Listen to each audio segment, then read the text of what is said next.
Guys, welcome to another episode of Brand Builder TV, where we want to show you how to brand and market in 2020, not 2004, with a lot of different unique businesses. And I'm really excited for this episode today for a few reasons. Number one, I found this individual through a awesome guest that we had on and associate, Jason Redmond, I believe it was, and also maybe Ray Cashcare, two Navy SEALs. And when I looked at the and to take it even a step further, when I looked at the little bio in his Instagram, it made me even more interested in meeting this guy and talking to him. So let me give you what's in his bio and Instagram. I think it's pretty interesting. Green Beret, Harvard and MIT alumni. I think that's a pretty unique combination of titles. So we definitely want to dive into that a little bit and have Kevin take us behind that black curtain. So without any further ado, let me introduce Kevin Flike. He has I believe it's a nonprofit, Wounded by War, correct? Yes, yeah. So it's not a nonprofit. It's just kind of more of like a mechanism that I use to share my story with individuals, veterans and non-veterans alike, just in an attempt to inspire people as much as possible and use the experience that I've had to help other people out. Okay, so it's just an actual platform that you created. It's not a nonprofit to share your message and other soldiers' messages, I would imagine. Correct. Yeah. You share my message to other soldiers, to civilians, just really basically taking the lessons that I learned along the way from being a Green Beret, getting wounded, the recovery process, and trying to give those to other people. And I think that they're not just applicable to veterans, but I think they're applicable to civilians on many levels. So, one of the things I do use it though is through nonprofit outreach, right? Because there is a lot of nonprofits that did help me out along the way. So I try to use that as a mechanism to put some of the messaging out there. And I'm on the board of the Green Beret Foundation. So obviously that's near and dear to my heart there. Love it. First and foremost, let me thank you for your service. Okay. Number one. And I was never in the military, but it's definitely near and dear to my heart. My dad, rest his soul, 82nd Airborne, World War II. And my ex-father-in-law, rest his soul, First Force Recon in Vietnam. Really? So, wow. Yeah. So they, so very near and dear to my heart, and have some, again, we have some like associates, Jason Redmond, Ray Cashcare, a real good friend of mine who's Force Recon for 22 years and founder of Warfighter Made out here in Southern California. Awesome guy. And then, Perry Yee, who just did the show a few weeks ago, another associate of mine, for about 3 years now, 4 years. He's the founder of Active Valor. He's an ex-Navy SEAL as well. So again, man, it just the military world, even though I wasn't in it, just seems to be part of my world. So thank you for your service. Very interesting titles you have here, man. Green Beret, MIT, and Harvard. Let's explain that a little bit, man, because that is a unique combination. I think you got to agree with that. Yeah, I mean, I think it's just proof that I'm just an average person, and just like anybody else out there. So I think it's the proof of, if you put your mind to something that you want, then there is nobody that's going to be able to stop you to get it. And I think it's also proof that people make mistakes on me, and then I just take them up on their offers too. I love it. So to give our audience, right, that real world experience, that real world wisdom, how long were you a Green Beret, first of all? I was a Green Beret for almost 7 years. So okay. I joined right out of college. I went to Union College in upstate New York, small Northeastern liberal arts school. So, joining the military wasn't the traditional path, right? 508 people in my graduating class there, 4 joined the military. This is from 2002 to 2006 when I was at college. And so the wars were really beginning to pick up steam. And, it's something I really wanted to do my whole life for the most part. I went to an all-boys Catholic military school in upstate New York. So the concept of like love God, love country, put others above yourself was always really ingrained into my mindset. And, seeing my family, my father had his own business. He did dollar stores in upstate New York and Vermont and Massachusetts. I just had this dream, he had this vision, and he went after it and completely changed the fortunes of our family. So I grew up in that entrepreneurship mindset. And I saw that every single day that my father went in there and he had this vision and he worked towards it, right? And then I had my mother who believed in him and believed in the kids and just instilled this undying belief in us that, you're going to go out there and you're going to do great things. Like every day she would kiss us on the cheek and say, you're a Flike, you're an achiever. Wow. Right, before we went out. So, I think the combination of, the Catholic military education, being in the entrepreneurship family where, you're an entrepreneur, right? That's it. That's what you do. It's all hands on deck. As a family, we went to school, we played sports, and we worked. And that, a mother that undyingly believed in us, that was the cornerstone and foundation, I think, that set me up to just do whatever I wanted to do for the rest of my life. I love that. And here's why I love that. We have a few things in common. My mom was by far my biggest fan and biggest supporter, unconditional. She was the definition of unconditional love. So I get that. What I love about your story that is a little unique in the fact that a lot of times we hear the struggle, right? And then figuring it out from there. Didn't have this, didn't have a father, but your story is actually the opposite. But what I want people to understand is you still had, and no matter how well your foundation is built for you, right? It's still your journey. You still had two options. You could go down let me put it this way. I always say life has two options, right? It's your heaviest anchor, your strongest propeller.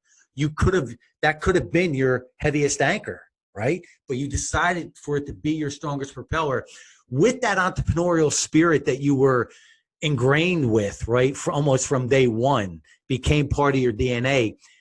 How did you use that, or how did that help you in the Army, in the military, and specifically as a Green Beret? Yeah, I think, just from the beginning, right? Like entrepreneurs are people that dream big, right? My father dreamed big. He just had this vision of what he wanted to do. And he's like, I'm going to outwork everybody. And that taught me right there that if like another human being had done something already, then there is no way that like I can be stopped in doing it. And then if it's something I wanted to do and no human being has done it yet, then, well, I'll just try to be the first one, right? Yeah. And so I think that kind of initial mindset to be able to tackle something like that and say, okay, like 15% of people who try out to be a Green Beret actually make it through the whole pipeline. But I was like, yeah, I'll be in that 15% because I had that mindset that I was brought up with my whole life. And it also really taught me too, right? Like to go after your dreams. And that's what entrepreneurship is, I think, going after your dreams. And so at that time in my life, 22, our family business was doing 20 plus million in revenue a year. This is 2006. Wow. And it was like, join that or go join the Army and make $40 a day. Right? Like, wow. But that was my dream, right? My dream at the time was to be the Green Beret. And, I think I saw that aspect too of like, that's, the entrepreneur goes after their dreams, right? And I had to go after mine. And so that really kind of pushed me over the edge, that and the fact that 9/11 was happening. I had this desire to serve other people in the country, and at the time in 2002 2006 was a big proponent of both of the wars. So it was like I got to put my money where my mouth is type of thing. And the mission set of the Green Berets is just amazing. It's a very entrepreneurial mission, honestly, right? You work on a 12-man team, you go to foreign countries, you have a ton of autonomy, you train their militaries and their militias in Iraq, Afghanistan situation, you fight alongside those guys. You're typically outnumbered 10 or 15 to 1, the locals. And so you're just given a lot of problem sets and you're just saying, hey, all right, go figure it out, man. Like, use your brains, right?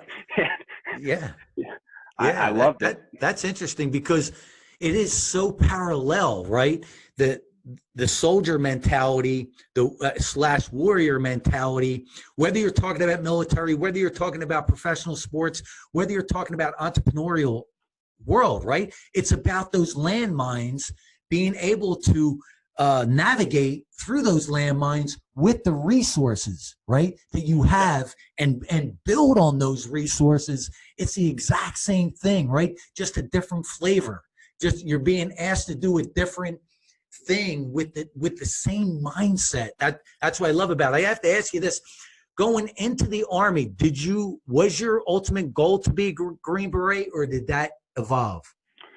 So that was my ultimate goal, right? Okay. And you know, I admitted this to Jason Redmond and Ray Cashcare. You know, initially it was like a Navy SEAL video that got me interested in special operations. And I think most people, you know, those two ate that up.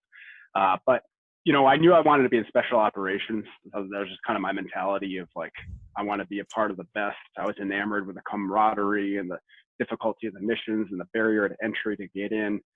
So I explored all special operations in every branch and what they did. The Green Berets are the one that spoke to me because of their mission setup: de oppresso liber, to free the oppressed. And that, you know, just like living with other cultures, like the Peace Corps with guns, you're learning languages, training with these guys. So it's like, that's exactly what I wanted to do. So from day one, I joined the Army with the intentions of being a Green Beret. I love that. What is it? What did you say? What's the quote? The motto for the Green Berets is de oppresso liber, to free the oppressed. Free the oppressed. So I love that because it's about protecting and supporting the voiceless, right? And I love that, whether it's humans or animals. I'm a big guy on the animal world, and I love that there are certain people that are just built for that. And what I love too is that you had the strong enough character to keep moving forward and staying true to who you were and what you wanted. Because again, you could go back to what your family built, that security, that safety, that comfort, right? But you had the wherewithal pretty young, man. I mean, that says a lot about your character to be able to keep moving forward, right, in your direction, and understanding that it's your journey, not your parents, right? Not your siblings. This actually is your journey. Where do you think that came from? Because that's unique at a young age. Yeah, I mean, I think we're all really products of our environment, and I'm a pretty lucky man to have been in the environment that I was in. I mean, I'm from this small town called Stillwater. It's like right outside of like Albany, Saratoga, New York. So just had great coaches, great mentors, had that incredible family base at home, the opportunity to go to the all-boys Catholic military school for 6 years, and just have that concept of service ingrained in your mindset, and that there's just things that are bigger than yourself. And for some reason, at a much younger age than I think probably most people, that just really resonated with me. And you know, there was something about serving, and I felt like serving in the military was my calling to do that, especially when 9/11 happened. And you know, I think that it really taught me that, you know, we all are very unique, right, in life, and we all have a very unique purpose and reason. I'm a very religious person. We all have a specific reason as to why we're here walking on this earth, and it's up to you to find that out, and it's up to you to tailor your life towards it, and to walk that path for yourself and not for anyone else. And you know, that was the first instance, I think, really, of walking the path that I needed to walk for myself, and taught me that that's something I wanted to aim to do the rest of my life. I love that. Where does Harvard and MIT come in to this? Because this is really a unique mix here. Yeah. So, you know, my time as a Green Beret was kind of short-lived comparatively to most guys' careers, but it was a pretty action-packed. You know, I earned my Green Beret in 1 year and 363 days from like the first day I joined the Army. So that includes like basic training, airborne training, all this stuff. So relatively quickly, actually, for the time. I just got lucky. Like I'd finish the school on a Friday, and start another one on a Monday. It's just like rapid fire. which for me at the time was great because, 2007, 2008, when I was doing training, I was actually worried I wouldn't get a chance to go to war.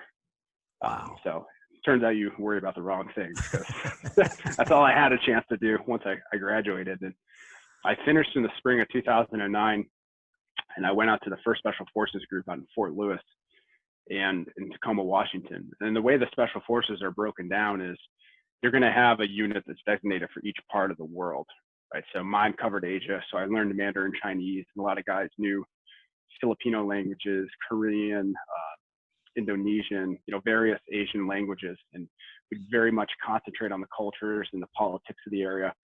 And we do little shorter trips, anywhere between 1 to 2 months, to countries throughout Asia, just more training missions. But then you'd also do your rotations to Iraq and Afghanistan too. So I went out to first group. My first deployment was to the Philippines, second to Afghanistan, third to Thailand, and then fourth right back to Afghanistan. And so this is in a 2.5-year time frame where, 2 7-month deployments to Afghanistan, 2 1.5 deployments to Asia, training, train ups the whole time, married the whole time. Wow. Wife and I have been together since the first couple weeks of our freshman year in college, married at 23. So she's just kind of moving around the country to essentially have me be gone the whole time. So in that 2.5-year time frame, like pretty compacted, deployment schedules, but that's pretty typical for special forces, right? Those guys are getting ran pretty hard. And 7 months into that second deployment, it was supposed to be an 11-month deployment. I was in a firefight in the northwestern part of the country, and in the 10th hour of it, went around the corner of a building and got shot in the stomach, right underneath my body armor. And so the damage was pretty extensive. Like within an hour, I'm on an operating table asking for my last rites. Wow. Wake up 4 days later in Germany and just incredibly happy to be alive, but not understanding at all like how brutal this journey is about ready to be. My hip was fractured. I had 20% of my colon removed, so my stomach was cut open from the bottom of my sternum to below my belly button. The bullet hit my femoral nerve. So if you know anything about anatomy, right, your femoral nerve and femoral artery run right next to each other. So it's really close to having that artery nicked, and in my stomach, I would have bled out in a minute or two. But because it hit that femoral nerve, it paralyzed my left leg. And so I had extensive amount of rehab, was going like 6 hours a day to rehab. My nerve wasn't coming back. My leg, the muscle was dying in it. Everything else was healing. I had to do an emergency, or not an emergency, but a experimental surgery at the Mayo Clinic in Minnesota. Wow. And they took another nerve from my left leg. They grafted it into my stomach. Then over the course of 18 months, I got full range of motion back in my left leg. Now, what year was this? So it was September 25th, 2011 Okay. was my injury. February, I think 10th was the last surgery. And then I retired in like September of 2013. Okay. So my last 2 years in the military was just surgeries, physical therapy, learning how to walk again. Got 40 inches of scars from the surgeries. Look like Frankenstein underneath there. Did that surgery help stop the atrophy? Yes. Good. Yeah. So, I mean, if you looked at my legs now, my left leg is considerably smaller than my right. But if you saw me walking, you wouldn't be able to tell. Okay. And I'm actually, I was training for the Boston Marathon in 2 weeks. That got pushed to September. So I will have to restart the training process. And I'm curious because I'm such a big, I've been an athlete my whole life, and I love the anatomy. I love the human body. Let me ask you this. If you now where you're at right now, if you focused on solely building that leg back up, can you build muscle mass and retain muscle mass comparable to your other leg? I don't think that I could build it comparable to the other leg, just because maybe 60%. Yeah, I'd say probably like 75% right now. Okay. So it's pretty good. And I've gotten a lot back in the past couple of years with it Mm-hmm. also. Okay. So I just feel, one, blessed to be alive.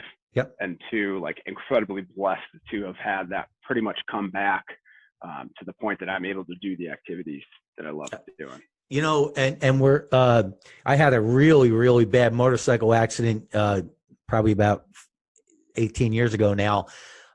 Broke everything on this side, punctured a lung and all that kind of stuff. And when the physical the gym and the physical world was taken from me, man, you want to talk about, and then I finally was able to get that back. That the perception, the power of perception, man, there's nothing like it. And and you could speak to this as well as anybody. When you lose those physical capabilities and it starts to come back and you get the opportunity to at least work on it, share with people how that really it transformed my life in a lot of different ways, just the power of perception. But share, that journey going through that, man. Yeah, I mean, to have something taken from you that you define yourself by, yeah, is probably one of the most devastating things in life. Yeah. I was a former college football player. Mm-hmm. I know I don't look like it now, but I played inside linebacker with like 40 pounds of muscle ago. Really? Wow. Yeah. Very cool. I got my marathon body on right now. Yeah. But, and then, was a Green Beret, really Mm-hmm. prided myself on my physical fitness there. Mm-hmm. Loved running, like one of those weirdos that would just go out and run and got a runner's high and loved lifting weights, like just love working out. Mm-hmm. And then all of a sudden you're this guy who needs help putting on your socks, mm-hmm. or mm-hmm. you got to move your couch. You got to call up one of your buddies to come and help you do it. So incredibly humbling experience for me. And, I think the humility of that situation, coupled with like the post-traumatic stress of the deployments, of losing friends, the survivor's guilt of everything, led me down some really dark paths. Some alcohol abuse, some substance abuse with my, pain meds that I was prescribed. And this, bright future that I had was beginning to look pretty bleak. But, luckily, I think I mentioned it earlier, I have an incredible support network. Mm-hmm. Right. So I had people who cared enough about me to reach out to me, especially my wife, like basically did an intervention with me. And, because of that, I think was able to kind of get my life back on track. But it wasn't like everything was great. It was like, okay, now you're back to the starting line. Mm-hmm. Now you got all your work you need to do. Mm-hmm. And now you can start to go forward here. So with that, that's how, once my wife did this intervention, mm-hmm. and some of my friends kind of talked to me too about the pain meds, stopped taking them. What year was that about? This was in, I would say like the summer of 2012.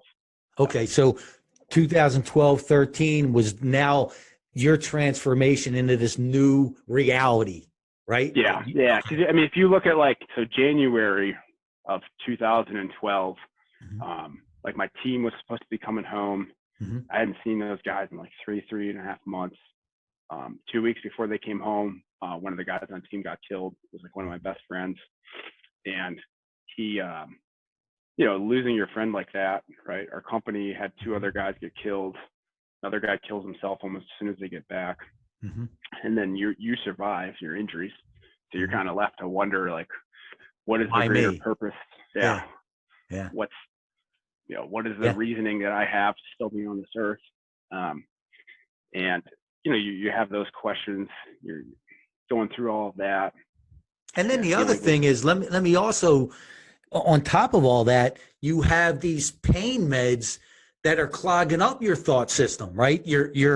So it's like, you're getting hit with all the physical stuff, all the emotional stuff, and then trying to sort it out with a foggy brain, right? I mean, that's the other thing that a lot of people, I think, don't think about or take into account is that foggy brain. So you're actually not on all cylinders up here. No, and like it was pretty apparent my thought process, I think was pretty impaired. And Yeah. I mean, to give you an idea, right? Like when I got off of that last surgery, Mhm. I was prescribed 12 pills of Percocet, 12 Dilaudid, and 2 Valium a day. Yeah. So 26. And I mean, honestly, at the time, like it was very needed, right? Like, Yeah. but I was able to taper it down to like anywhere between 2 to 4 a day, right? But I had that last crutch I couldn't let go of. And so, that's really where wife stepped in, some friends stepped in, and that began to put things back on track. Again, right? It goes back to the entrepreneurial, the soldier, the warrior, the athlete is now regrouping and utilizing and leveraging your resources. That's all this is, right? If you really get down to the bare bones of this, it all maps back to the same thing, right? It's the same recipe, just different ingredients. That's what I want this audience to understand. It's your unique story, but it's, again, the same recipe, just different ingredients. It just depends on what your reality is at that moment. And then what do we need to do? Where are my resources? How do I do that? So now you're going through now this transition. Is that when Harvard and MIT come into play? Yeah. So that's when things come into play there, right? So I stopped taking my pain meds one day and I start studying for grad school exams the next day. Really? Because I got 17% on the first practice exam that I took. So I realized just how difficult everything was going to be. But for me, it's the same thing. It's the entrepreneurship mindset. I had to have this big goal that I was working towards. Yes. Had to have the purpose. Yes. Right. Had to. And I was like, all right, you're going to go to like a Harvard or an MIT for grad school. And just like the Green Beret thing, people are like, you're crazy. What are you doing? Maybe you should lower your sights a little bit. And I'm like, love it. Yeah, no, I'm not going to do that. I love it. See, and I want to highlight this too, of what you just shared is, when we're on Instagram and we're on social media, we are getting thrown up every day on hustle, grind.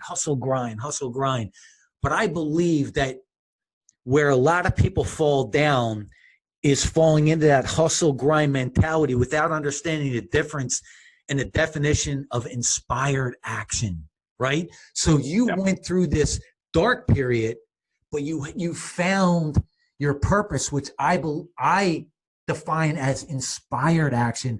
And the difference between hustle and grind and inspired action to me is inspired action, the flame never goes out, right? So people are probably wondering, like, man, how do you go from getting off your meds on Wednesday and then Thursday jumping in, right, studying because you found that inspired action, you found that purpose, and it's your story is no different than everyone else's. If you're willing to step back and look at that, it's just different circumstances and different resources. So now, how long before Harvard, MIT, talk about that, man. Like, how did that impact your life? Yeah, well, I think it's important to point out too, right? Like, especially with this entrepreneurship mindset, like, I think my father started like 10 companies before he finally started the one. Yeah, I love that. See? Made him the millions, right? Yes. And so success doesn't come without setbacks. Like, one of the things I like to tell people is, I'm like, look, take your resume.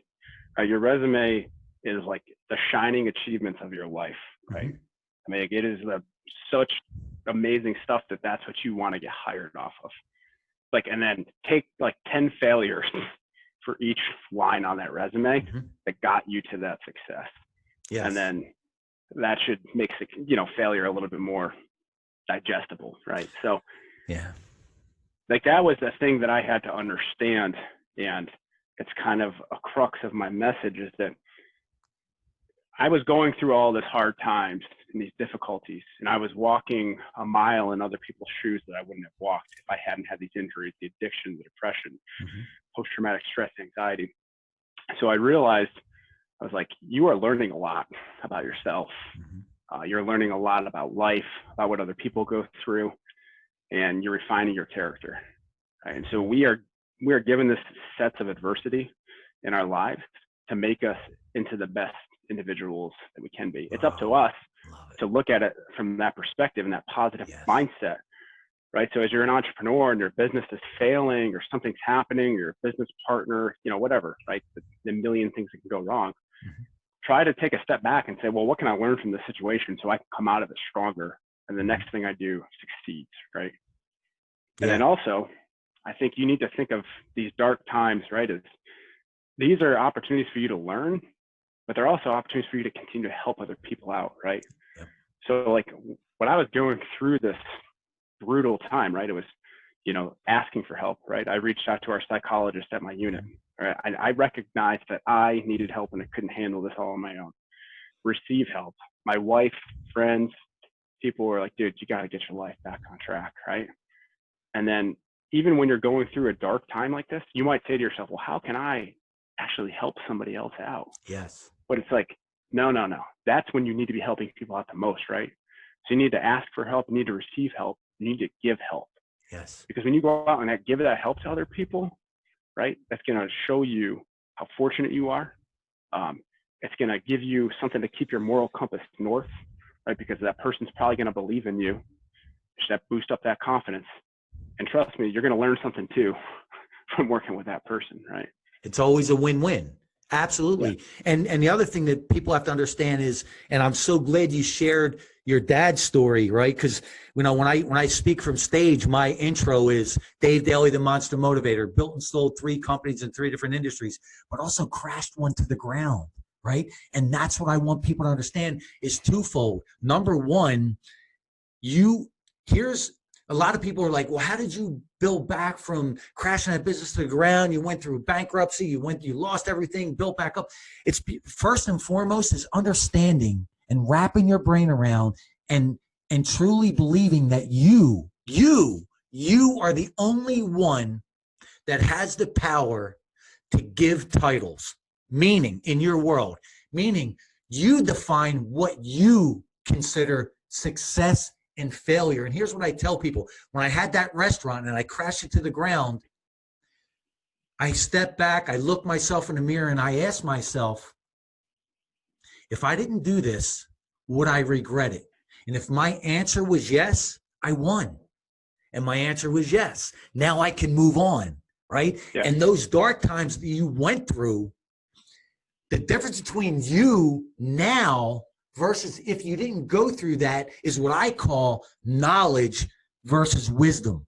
So if I'm an ex-soldier and I'm going through some battles and I'm talking to you that you went through that battle, that means so much more to me than if you read it from a book. Yeah. See, to me, that's where I believe that wisdom trumps knowledge all day long. And that's where to me, the gifts, right? We always hear, well, you can always find the gifts. And it sounds so airy-fairy, but it's so true with your story. Your gift is real world wisdom now that I can actually share and give to somebody else that you wouldn't have had without going through that. Love that, man. Love your story, brother. I love it, man. I appreciate it. I do. It's very inspiring. When I had the opportunity to work with some other guys, right? Like, I learned just as much from them as hopefully they were learning from me. But then that also showed me like, all right, this is it all came together. Mm-hmm. This is the purpose. This is the reason why everything happened to you, right? To your point, to go through these experiences and have everybody be able to relate to them on some level. And so even civilians can relate to a lot of the stories of being depressed or substance abuse or trying to find your purpose and all of these or career transitions, all these things that I had to go through. And so, I think I got a really compact crash course in life to be able to gain these experiences. And now, like, I love having the opportunity to draw on that, to help people, to go speak throughout the country, to write, to do the social media posts, and then even just in my day-to-day with my family or at work, it's a blessed opportunity to have. Love it. So what do you actually do now? Well, give us that 30,000 foot view of Kevin business-wise, and then tie in your platform. Yeah, sure. So made it to Harvard and MIT. I got denied. I applied to 3 schools: Harvard Business School, Harvard Kennedy School, and MIT Sloan School of Management. Denied at the first at both Harvard schools initially. Waitlisted at MIT. So I bought a plane ticket from Seattle to Boston. I flew across the country, walked up to the admissions office unannounced, and was like, all right, what do I got to do to get in? And so 3 months later, got off the wait list, swallowed my pride, reapplied to the Harvard Kennedy School, got in the second time around, and was able to pursue concurrent masters. So I was able to do 2 masters in 3 years. Had 2 kids in that 3 year time frame. Wife was working. It was insane. And then still dealing with a lot of physical, mental, and emotional trauma, but made it through. Graduated in 2016, and I worked at Goldman Sachs for about 2 years in Boston. Incredible experience. Learned a ton about finance, markets. Super happy I'm not working there right now with everything going on in the market. But ultimately, I missed doing a lot of things that I did in the military, and I needed to get back to like leading teams, mentoring, motivating people, solving problems, and learning. And I felt like I kind of gained everything that I could from that experience. So I just hit the streets and I started talking to anybody in Boston that would talk to me. And I ran them through my story, ran them through the 5 things I needed to do, and promised them if they gave me a chance, they get a higher ROI. So I got in front of the CEO of my current company after an hour of talking. Like, yeah, I don't know what I want you to do here, but I want you on the team. So I want to make a position up for you. And I've been here for 2 years. He promised to be really hard on me and teach me everything that he knew, and he's living up to that. So we're a cybersecurity company. It's called Threat Stack. We're in Boston. We do cloud-based cybersecurity, and it's been a great 2 years. Wow, we got to give a shout out, man. Your wife is one badass woman. So let's give that. We ain't leaving until we give that shout out for everything you've already shared. Awesome. She's actually working on her PhD right now in nursing, and with everything going on right now, she's like, I can't sit on the sidelines. And I'm like, well, I get it. Being a former soldier, so she just started she's focused on women's homelessness and healthcare issues. So as of last weekend, she started, spending Sundays volunteering to go into Boston and work with the homeless population throughout this whole crisis. So. God bless her, man. Yeah. Why? Again, everything you're sharing, right, is mapping back to those resources and she's always after each story, she comes back as the anchor. Man, I love it, man. I love it. That's just trying to live up to her. Well, it says, and also says a lot about both of you, man, because like energy attracts like energy. That's a reality, man. Quantum physics tells us that. So, how can people help your platform and get the word out there, get the message out there for your platform? Yeah, you can follow me. I'm on Instagram at Wounded by War. I'm also on Twitter. I'm not a good Twitter guy, just not witty enough, but I try once in a while. Facebook is the Wounded by War page. Follow me on LinkedIn too, just Kevin R. Flike. Okay. And then through there too, right? I try to just post a lot of, be very candid about my posting and the mishaps that I've had along the way. I also like to post some funny stuff on there, keep it light once in a while, but you'll also throughout there too, I'll do a lot of posting for the Green Beret Foundation, which I'm on the board of directors for. The foundation was there for my wife and I from day one. Never expected anything in return. So now feel blessed to be able to give back to the Green Beret community in this capacity here. So we are dedicated to current and former Green Berets, their families, if they're killed in action, taking care of their family, if they're wounded like myself, taking care of things for them, and then helping guys with their transition piece, and basically just being that anchor for those guys there. And again, that is definitely a win-win, right? It's always a win-win when you're giving back with that pure intention. Man, I love it. Kevin, first of all, I want to thank you for taking the time. I know it took our schedules a little bit to get this thing done. But I want to, again, thank you for your time and thank you for keeping it so real, raw, and live, because to me, that's everything. And man, keep doing what you're doing, brother. Keep doing what you're doing. The world and the country needs men like you. There's no question about it. And women like your wife. So you guys are an amazing team, man. So love it. Keep it up. And is there anything you want to leave us with? Yeah, I mean, I think, you know, the to encapsulate my whole experience and story, it's life presents you with a series of crucibles. Some of them last a day, some of them a year, some of them your whole lifetime, right? There's no doubt that this country, this world is in a pretty rough crucible right now. For some people, it might, you know, this could be the defining points in their lives. And, you know, you really have to view the crucibles that you're given in life as an opportunity to make yourself better. You can't let that negative mindset drag you down. You got to have that positive mindset, because that's the way you're going to get through it. That's the way you're going to be stronger when you get through it. That's the way you're not going to quit. You have to understand that these crucibles are gifts that are given to us to refine our character and to make us into the best version of ourselves. You know, that might be able to allow you to deal with the situation just like 1 or 2% better. And sometimes that's all you need to get through it. I love that, man. It reminds me of the quote, chaos creates genius. So I love that, man. Love that. That's exactly what your story is all about, man. If I had to define it, chaos creates genius in a lot of different levels. So again, thank you guys. Guys, you're getting any value from this, please share our YouTube. Please jump on our page, share it out there, and we will be chopping this up into awesome 2 to 3 minute clips, and then we will share it with you as well. So again, Kevin, thank you so much for taking the time. Guys, thank you so much, and we will see you on the next episode of Brand Builder TV. Thanks, guys.